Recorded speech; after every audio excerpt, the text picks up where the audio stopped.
La vie, de toute façon, c'est le spectacle, quoi. C'est une farce. Si il n'y avait pas le plaisir de rire, où on serait, moi, enfin, tout ce qui vous arrive tous les jours, c'est tellement grotesque qu'il vaut mieux rigoler, quoi. Jean-Marie Rivière représentait pour moi Paris, le music-hall, le cabaret, la nuit, le champagne, le rêve.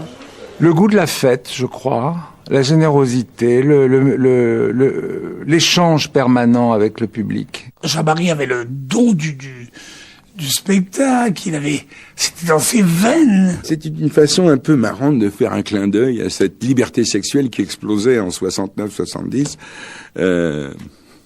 Allez, on donne des coups de pied au sexe, au soleil, en riant avec ces choses-là. Et tout ça était dans un seul but, c'est de faire rire les gens et de lui s'amuser. Lui, ce qui faisait le plus rire, c'est quand nous, on rigolait. Vous savez, il y a beaucoup de gens, par exemple, qui sont passés chez Jean Vilar et qui sont devenus des amuseurs. Après, Raymond DeVos, par exemple, Noiret, qui après a fait des numéros comiques.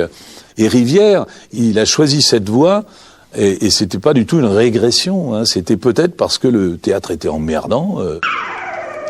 Chacun était un personnage. On pouvait être très très beau et puis ou être pas beau du tout. Ce n'était pas grave. Ce qu'il voulait, c'était le personnage qui apporte quelque chose d'extraordinaire dans son spectacle. Oh ben oui, il y avait toutes sortes de créatures incroyables à l'Alcazar. Il y avait la Babette qui était monstrueuse, qui faisait peur à tout le monde. Elle déboulait dans la salle et elle marchait sur les tables, elle roulait des pelles aux mecs, elle foutait du rouge à lèvres à tout le monde. Donc c'était un gros délire. Le travesti fait partie de l'essence même de notre métier de saltimbanque. Chez Molière, il y avait des travestis.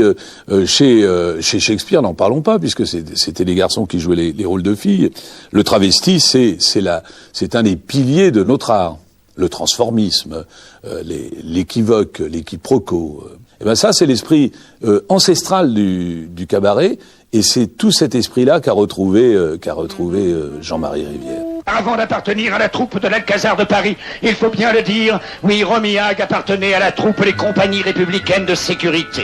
Nous l'avons d'ailleurs découvert rue Mazarine au moment des événements de mai 68.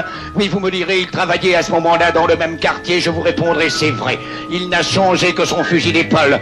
Mais j'avoue que si tous les CRS de la capitale étaient aussi charmants que Romiag, chaque fois qu'il y aurait une manifestation dans notre belle ville de Paris, cela se terminerait en véritable kermesse aux étoiles, car ce n'est pas les CRS qui couraient après les étudiants, mais c'est les étudiants en délire qui leur couraient après.